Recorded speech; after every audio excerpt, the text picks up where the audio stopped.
Shalom Bapak Ibu Saudara-saudara sekalian. Kita bertemu kembali di dalam ibadah kita pada hari ini. Biarlah Bapak Ibu Saudara sekalian, kita akan diberkati oleh Tuhan. Tapi sebelumnya mari kita bersatu di dalam doa. Kita berdoa. Bapa di surga, kami bersyukur, berterima kasih kepada Tuhan karena Tuhan begitu baik bagi kami, sehingga pada hari ini Tuhan boleh lagi izinkan kami untuk boleh beribadah secara bersama-sama, secara live dalam minggu ini. Terima kasih untuk kesempatan yang Tuhan berikan bagi kami. Kami tahu Tuhan, Engkau hadir bersama-sama dengan kami, Engkau ada bersama-sama dengan kami. Oleh karena itu kami berdoa supaya Tuhan memberkati persekutuan kami pada hari ini. Biarlah kemuliaan hanya bagi nama-Mu. Di dalam nama Tuhan Yesus kami berdoa. Amin. Baik Bapak Ibu Saudara sekalian, mari kita membuka Alkitab kita. Kita akan membaca Alkitab kita pada hari ini dari Markus pasal 4. Markus pasal 4 ayat 35 sampai dengan 41. Markus pasal 4 ayat 35 sampai dengan 41. Kita akan membacanya secara bersama-sama. Pada hari itu, waktu hari sudah petang, Yesus berkata kepada mereka, "Marilah kita bertolak ke seberang." Mereka meninggalkan orang banyak itu, lalu bertolak dan membawa Yesus beserta dengan mereka dalam perahu di mana Yesus telah duduk, dan perahu-perahu lain juga menyertai Dia. Lalu mengamuklah taupan yang sangat dahsyat, dan ombak menyembur masuk ke dalam perahu, sehingga perahu itu mulai penuh dengan air. Pada waktu itu Yesus sedang tidur di buritan di sebuah tilam. Maka murid-muridnya membangunkan Dia dan berkata kepadanya, "Guru, Engkau tidak peduli kalau kita binasa?" Ia pun bangun, menghardik angin itu dan berkata kepada danau itu, "Diam, tenanglah." Lalu angin itu reda dan danau itu menjadi teduh sekali. Lalu Ia berkata kepada mereka, "Mengapa kamu begitu takut? Mengapa kamu tidak percaya?" Mereka menjadi sangat takut dan berkata seorang kepada yang lain, "Siapa gerangan orang ini sehingga angin dan danau pun taat kepadanya?" Itulah pembacaan firman Tuhan pada pagi hari ini. Bapak Ibu Saudara sekalian, melalui pembacaan firman Tuhan hari ini kita melihat bahwa Yesus yang sudah mengajar orang banyak, Yesus mengajar orang banyak tentang bagaimana harus percaya kepada Allah Bapa, bagaimana harus hidup untuk menjadi orang yang sungguh-sungguh mengalami kasih Tuhan. Lalu pada ayat yang ke-35 itu dikatakannya apa? Pada hari itu waktu hari sudah petang, Yesus berkata kepada mereka, "Marilah kita bertolak ke seberang." Jadi Bapak Ibu Saudara sekalian, Yesus pada sore hari itu, setelah mereka melayani sepanjang hari, mereka memberitakan Injil, kasih dan kebaikan Tuhan kepada orang banyak. Yesus berkata kepada murid-muridnya, "Mari kita bertolak seberang." Itu artinya apa, saudara sekalian? Itu artinya bahwa Yesus mengakhiri pelayanannya pada hari itu, dan kepada orang-orang yang hadir pada hari itu supaya mereka kembali ke rumah mereka. Tetapi sebenarnya Bapak Ibu Saudara sekalian, kalau kita perhatikan pada bagian ini, itu menandakan bahwa Yesus yang turun ke dunia ini, Allah yang turun ke dunia ini sebagai manusia, itu memperlihatkan bahwa Yesus yang hadir bersama-sama dengan mereka itu membuktikan bahwa 100% Dia manusia. 100% manusia. Allah yang menjelma turun ke dunia ini itu 100% menjadi manusia. Kenapa saya katakan Yesus 100% manusia? Oleh karena Yesus setelah melayani satu hari, akhirnya Dia membutuhkan waktu dan kesempatan untuk beristirahat. Itulah makanya dikatakannya kepada murid-muridnya, "Marilah kita bertolak ke seberang." Marilah kita bertolak ke seberang. Kenapa Dia katakan marilah kita bertolak ke seberang? Oleh karena Yesus mau supaya mereka memiliki waktu melepaskan segala kelelahannya dan segala keletihannya. Bapak Ibu Saudara sekalian, Sudah beberapa banyak murid-muridnya melihat perbuatan Tuhan yang luar biasa. Sudah banyak mereka menyaksikan bagaimana Tuhan berkuasa untuk menyembuhkan orang yang sakit, mengadakan mujizat, dan sudah mengajar orang tentang kebenaran firman Tuhan. Lalu Yesus mengajak murid-muridnya ke seberang untuk beristirahat. Bapak Ibu Saudara sekalian, Yesus pun ada kalanya ketika kita mengalami berbagai kemajuan secara rohani, mengalami kesuksesan, mengalami pengalaman-pengalaman rohani, tetapi ada kalanya Tuhan juga mengajak kita untuk memiliki pengalaman yang baru, sehingga Yesus mengajak kita untuk menyingkir dari kehiruk-pikuk dunia ini, menyingkir dari berbagai kesibukan kita tiap-tiap hari. Jadi Bapak Ibu Saudara sekalian, Yesus bukan secara kebetulan mengajak murid-muridnya bertolak ke seberang, tetapi Yesus memiliki rencana supaya di dalam perjalanan ini nanti mereka akan mendapat pengalaman yang baru, mereka akan menikmati bagaimana besar kasih Tuhan kepada mereka. Bapak Ibu Saudara sekalian, mungkin kita sudah banyak pengalaman berjalan bersama-sama dengan Tuhan, tetapi ada waktunya Tuhan mengajak kita untuk mengundurkan diri dari dunia ini. Tuhan mengajak kita untuk beristirahat bersama-sama dengan Yesus. Makanya Bapak Ibu Saudara sekalian, ketika kita diajak oleh Tuhan Yesus untuk mendapatkan pengalaman yang baru itu, kita dikejutkan. Sama seperti murid-murid ini ketika diajak ke seberang itu, mereka dikejutkan oleh adanya badai yang melanda mereka di tengah-tengah danau itu. Ketika Tuhan mengizinkan itu terjadi, itu bukan secara kebetulan, tetapi Tuhan mau supaya kita melihat lagi bagaimana kebesaran dan kuasa Tuhan yang jadi di dalam hidup kita ini. Bagaimana kita percaya kepada Tuhan bahwa Tuhan sanggup untuk menolong kita, Tuhan berkuasa untuk menolong kita juga. Bapak Ibu Saudara sekalian, pada tahun 85, ya, kira-kira kurang lebih 30 tahun yang lalu, saya sudah percaya kepada Yesus. Lalu pada waktu itu ada kebaktian kebangunan rohani. Saya membaca Alkitab, pada waktu itu dikatakan apa? Tuhan seperti yang kita baca pada hari ini, Tuhan mendiamkan danau, Tuhan juga menghentikan hujan. Banyak orang bersaksi seperti itu. Lalu yang saya tahu, yang saya lihat selama ini, sebelum saya ikut kebaktian kebangunan rohani itu, saya hanya melihat bahwa orang sakit, orang lumpuh bisa didoakan lalu sembuh dan bangkit. Tetapi pada waktu itu ada kebaktian kebangunan rohani itu di dua tempat itu. Bapak Ibu Saudara sekalian, ketika sore hari mau diadakan kebaktian kebangunan rohani itu, lalu ada turun hujan.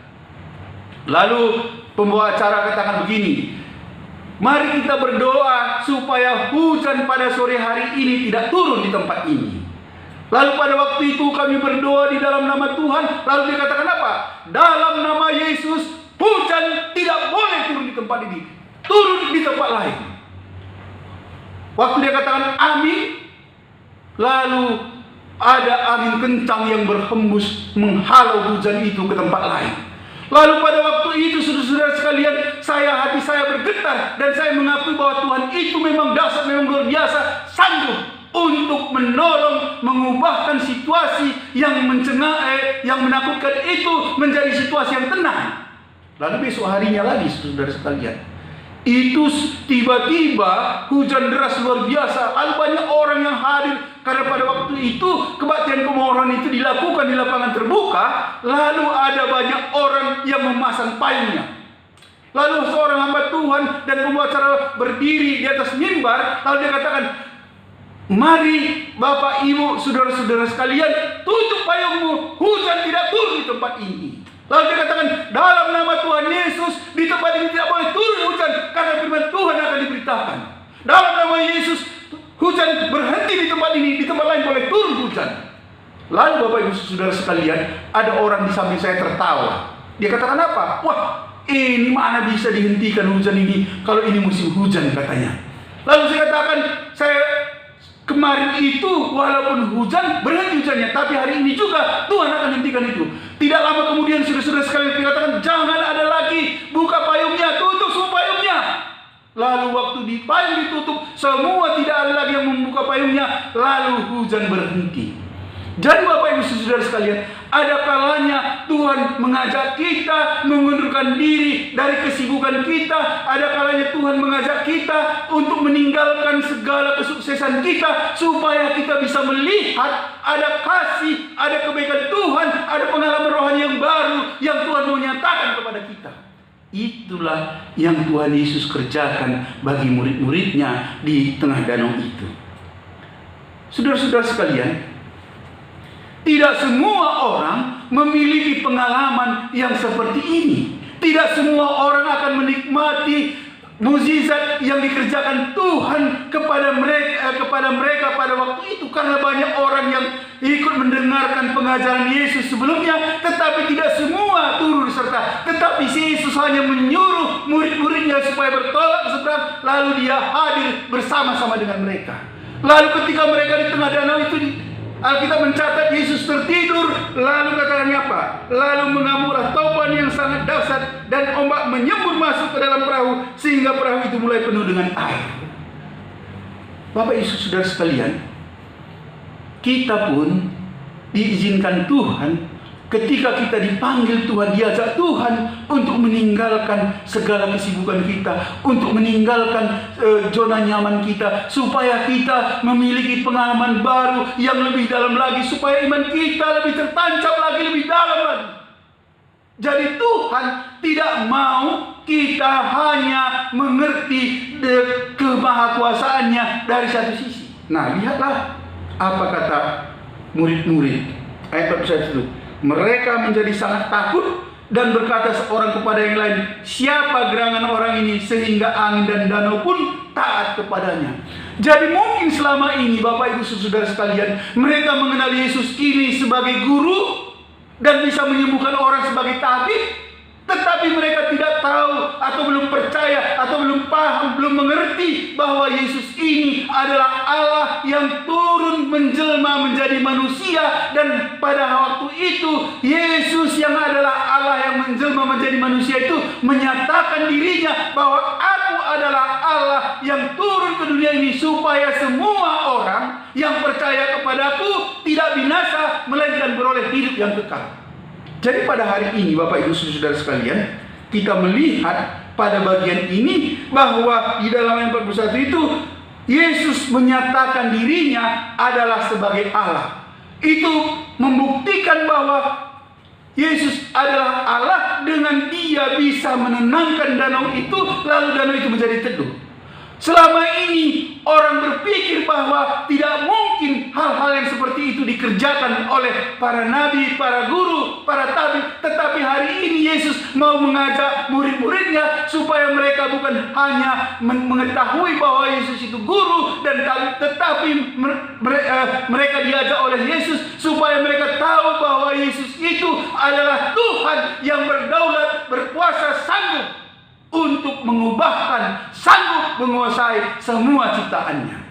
Jadi Bapak Ibu Saudara sekalian, kalau kita perhatikan, saya percaya bahwa Petrus ada di dalamnya ini. Di dalam perahu ini Petrus ada. Ahli, orang yang biasa, yang memiliki keahlian, yang biasa bekerja di tengah-tengah danau itu pun tidak mampu untuk melawan kedahsyatan topan dan badai itu. Orang yang mengerti, yang sudah biasa dengan danau Galilea itu pun tidak mengerti bagaimana menjinakkannya. Tetapi Yesus yang bersama-sama dengan mereka menghentikan amuk topan itu, sehingga amuk topan itu menjadi terhenti dan mereka melihat ada kuasa dan kebaikan Tuhan. Yang kedua Bapak Ibu Saudara sekalian, yang kedua, Yesus selalu mengajar kita dengan cara dan metodenya sendiri. Jadi Yesus yang sudah mengajar orang banyak, menuntun orang banyak supaya mereka mengerti bagaimana cinta kasih Tuhan kepada manusia ini. Manusia yang berdosa, yang harusnya binasa, diajar, dididik oleh Tuhan dengan perumpamaan, dengan mengadakan mukjizat, memberikan penyembuhan. Tetapi karena ini adalah murid, ini adalah orang yang akan meneruskan pelayanan ini, mereka dididik secara khusus dan mereka diberikan satu pengalaman secara khusus yang tidak bisa dilihat, yang tidak bisa diterima oleh orang lain. Kenapa demikian? Karena Yesus mau mengajarkan murid-muridnya, karena Yesus mau mengarahkan murid-muridnya supaya mereka bukan hanya tahu bahwa Yesus ini sanggup untuk menyembuhkan, tetapi Yesus ini sanggup dan berkuasa untuk menaklukkan alam ini. Jadi Bapak Ibu Saudara sekalian, ada kalanya Yesus mengizinkan kita mengalami satu kesulitan, mengajak kita untuk meninggalkan kenyamanan hidup kita. Diperhadapkan dengan kesulitan, diperhadapkan dengan ketakutan, diperhadapkan dengan persoalan yang tidak mungkin diselesaikan secara manusia, tetapi Tuhan menyelesaikannya menurut caranya sendiri. Ketika murid-murid menjadi takut, apa katanya? Guru, engkau tidak peduli kalau kita binasa. Guru, engkau tidak peduli kalau kita binasa. Secara manusia mereka takut, secara manusia mereka meragukan keilahian, meragukan Yesus itu siapa. Makanya dikatakannya guru, bukan Tuhan, bukan kurios, tetapi mereka katakan guru. Jadi guru itu adalah manusia yang mengerti hukum Taurat, mengerti firman Tuhan, tetapi tidak berkuasa atas hidup mereka sendiri. Tetapi hari ini Yesus mengajak murid-muridnya supaya murid-muridnya tahu kalau mereka sudah memiliki pengalaman bersama dengan Yesus, mereka melihat bahwa ada perbuatan Tuhan yang ajaib dan luar biasa. Tapi Yesus pada kali ini mau mengatakan kepada mereka bahwa aku sanggup dan berkuasa untuk alam ciptaanku ini. Jadi Bapak Ibu Saudara sekalian, kalau Tuhan mengasihi kita, Tuhan mau memakai kita secara hebat dan luar biasa. Tuhan memberikan pelajaran yang berharga bagi kita. Tuhan memimpin kita, Tuhan menuntun kita supaya kita mengalami pengalaman pribadi dan keyakinan kita, iman kita semakin mencengkram, semakin dalam. Sama seperti jangkar kapal di laut itu, saudara sekalian. Semakin besar ombaknya, semakin dalam jangkar itu ditanamkan sehingga sebesar apapun gelombang itu tidak bisa menggeser kapal itu lagi. Begitulah Yesus menuntun murid-muridnya. Begitulah Yesus menuntun orang percaya supaya orang yang percaya ini yakin seyakin-yakinnya, percaya seyakin-yakinnya bahwa Yesus ini adalah Tuhan yang sanggup mengaturkan segala persoalan hidup di dunia ini. Jadi Yesus bukan hanya bisa menyembuhkan orang, tetapi Yesus juga bisa menenangkan danau yang sedang mengamuk itu. Yesus bisa mengalahkan alam. Yesus menundukkan alam itu dan alam tunduk kepada Dia. Kenapa alam tunduk kepada Yesus? Oleh karena Yesus adalah Tuhan, adalah Tuhan atas segala ciptaannya. Jadi Bapak Ibu Saudara sekalian, kita harusnya bersyukur kalau Tuhan izinkan ada persoalan yang melanda hidup kita. Kita harusnya bersyukur, berterima kasih kepada Tuhan. Karena melalui persoalan itu, Tuhan mau memberikan sesuatu yang indah kepada kita, yang menambahkan iman percaya kita kepadanya, supaya kita semakin yakin, semakin percaya bahwa pilihan kita benar. Dan Yesus yang kita percaya itu adalah juru selamat yang bisa menyelamatkan kita ketika kita kembali dari dunia ini untuk menghadap Bapa di surga. Jadi saudara-saudara sekalian, tidak ada pergumulan, tidak ada persoalan hidup yang terjadi secara kebetulan, tetapi semuanya direncanakan oleh Tuhan. Supaya apa? Supaya kita bisa mengenal Dia lebih dalam, supaya kita lebih sungguh-sungguh lagi melakukan apa yang benar, yang berkenan kepada Tuhan. Jadi Bapak Ibu Saudara sekalian, Yesus memberi pelajaran yang baru kepada murid-muridnya, supaya mereka memiliki pengenalan, bukan pengenalan secara umum, tetapi mereka memiliki pengenalan yang secara khusus, yang secara pribadi, yang akhirnya itu akan membuat mereka semakin sungguh-sungguh, semakin setia kepada Tuhan. Ada banyak orang, saudara-saudara sekalian, dia mau supaya pakai Tuhan luar biasa. Ada banyak orang mau diberikan Tuhan pelayanan yang luar biasa, tetapi ada banyak orang yang tidak mau membayar harga, tidak mau meninggalkan kesenangan hidupnya, tidak mau menikmati apa yang Tuhan berikan, tetapi mereka mau melayani berdasarkan pikiran mereka sendiri. Tapi Tuhan mengasihi kita, Tuhan mau memakai kita dengan caranya sendiri, lalu Dia memanggil kita, memisahkan kita dari kelompok kita, dari komunitas kita, dari kesenangan kita. Dan mungkin juga kita akan meninggalkan yang paling kita sayangi, yang paling kita hargai, yang paling kita banggakan. Supaya apa? Supaya kita bisa memiliki pengalaman dengan Yesus. Itulah tujuan Tuhan. Itulah tujuan Yesus. Itulah sebabnya Bapak Ibu Saudara sekalian, ketika Yesus berada di tengah danau itu, dikatakan apa? Lalu mengamuklah taupan yang sangat dahsyat, dan ombak menyembur masuk ke dalam perahu, sehingga perahu itu mulai penuh dengan air. Nah, apakah Yesus tidak tahu tahu itu? Dia tahu, pastilah dia tahu. Karena apa? Karena dia Tuhan. Lalu pada ayat 38 itu katanya apa? Pada waktu itu Yesus sedang tidur di buritan di sebuah tilam. Maka murid-muridnya membangunkan dia dan berkata kepadanya, "Guru, engkau tidak peduli kalau kita binasa." Yesus di dalam situasi yang badai mengamuk, topan mengamuk itu bisa tidur nyenyak, saudara. Dia bisa tenang. Oleh karena apa? Karena dia tahu bahwa dia berkuasa dan berdaulat atas topan, badai, danau yang mereka sedang lintasi itu. Kadang-kadang kita katakan kita percaya kepada Yesus, kita sungguh-sungguh murid Tuhan, tetapi ketika kita diperhadapkan dengan persoalan, ketika kita diperhadapkan dengan kesulitan hidup, kita menjadi ragu, kita menjadi sangsi, kita bertanya, apakah Tuhan peduli kepada saya? Apakah Tuhan mengerti kesulitan saya? Apakah Tuhan ada bersama-sama dengan saya? Tapi Tuhan ada bersama dengan kita. Sama kita sering seperti murid ini, kita bersama-sama dengan Tuhan, tetapi kita tidak tahu bahwa Tuhan yang kita percaya, Tuhan yang bersama dengan kita itu sanggup untuk menenangkan, sanggup meneduhkan berbagai persoalan hidup kita. Bapak Ibu Saudara sekalian, sering sekali kita hanya melihat persoalan itu. Sering sekali kita hanya melihat beban yang sedang menimpa kita. Kita sering lupa bahwa Yesus ada bersama-sama dengan kita. Yesus ada di samping kita. Yesus ada di sisi kanan kita. Yesus ada di sisi kiri kita. Yesus ada di depan kita. Yesus ada di belakang kita. Tapi kita sering lupa, sama seperti murid ini, ketakutan kita lebih besar daripada Yesus, Tuhan segala Tuhan itu.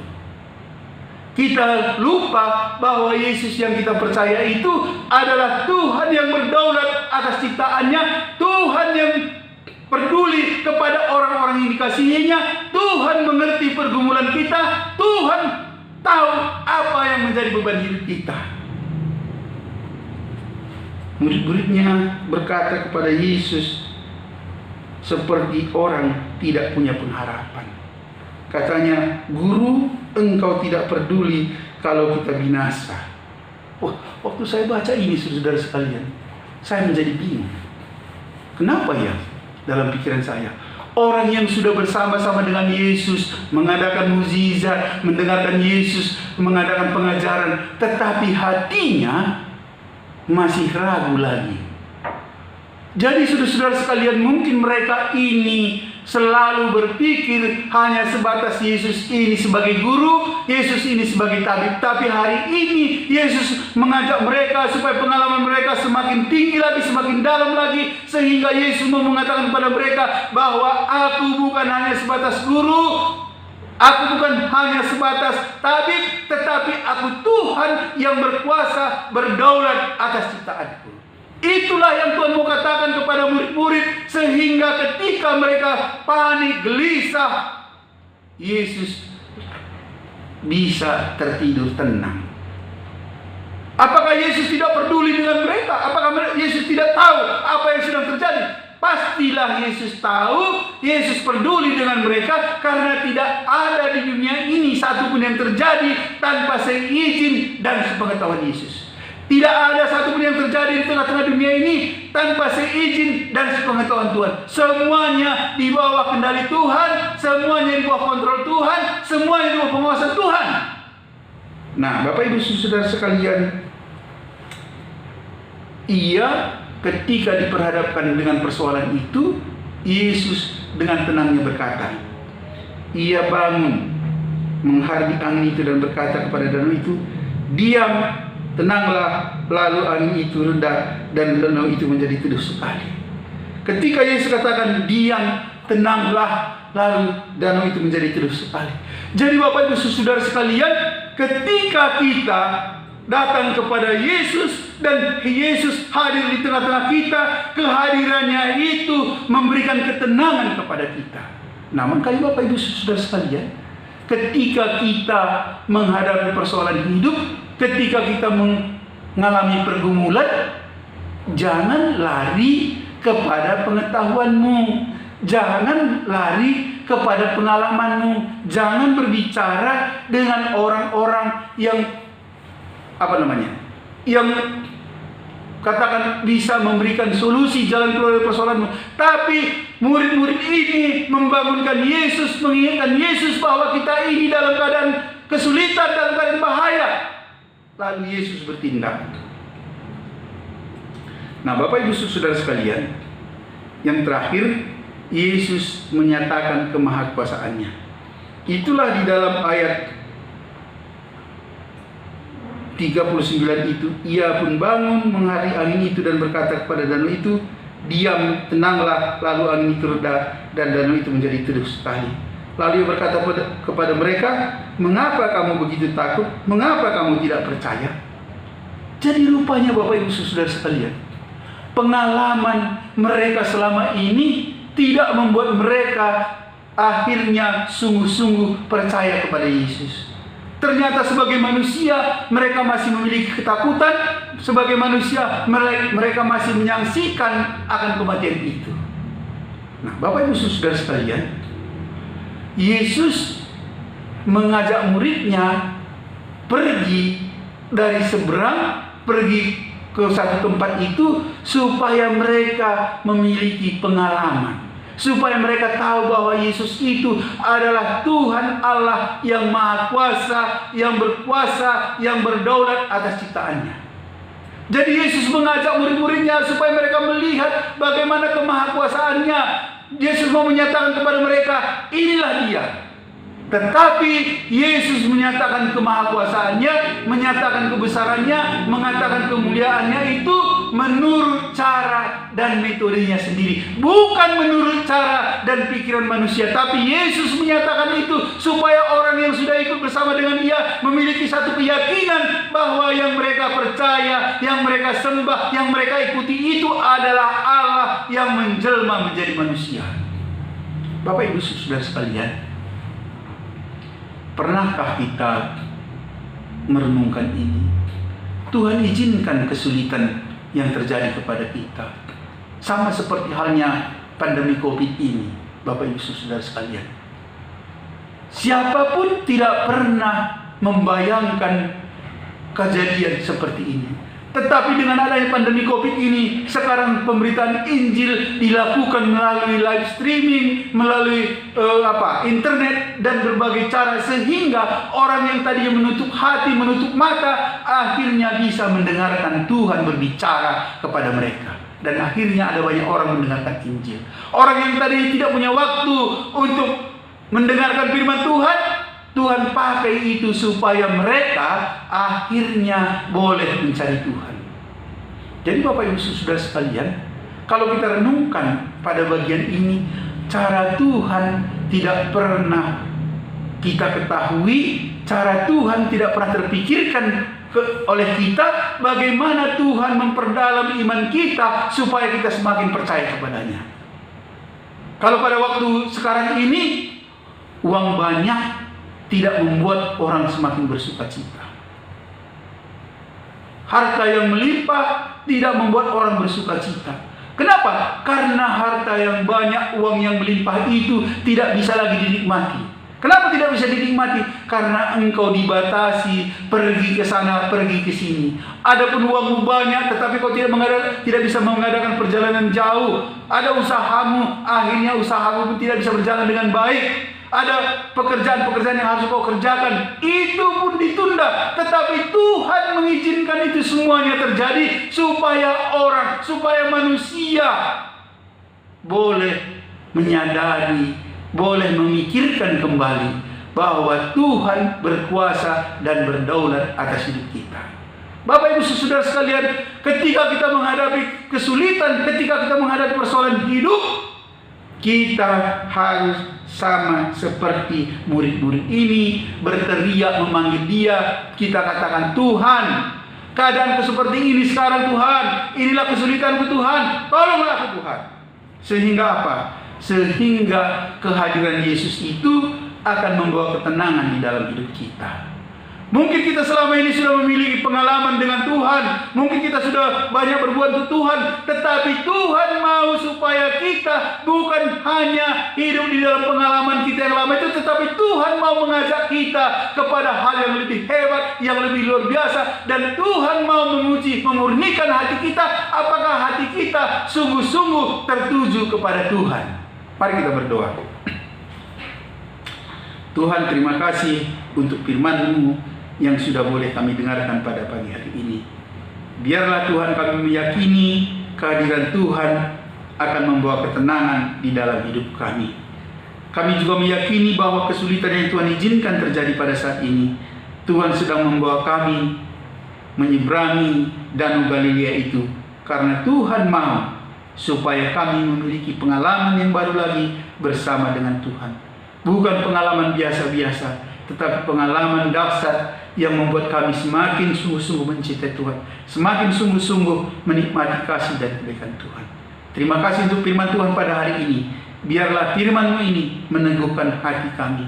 Biarlah firman-Mu ini mengingatkan kami bahwa ketika Tuhan membawa kami kepada pengalaman yang baru dengan Tuhan, bukan menurut cara dan jalan kami sendiri, tetapi menurut cara dan jalan Tuhan. Terima kasih Tuhan, inilah doa kami, dalam nama Tuhan Yesus kami berdoa. Amin.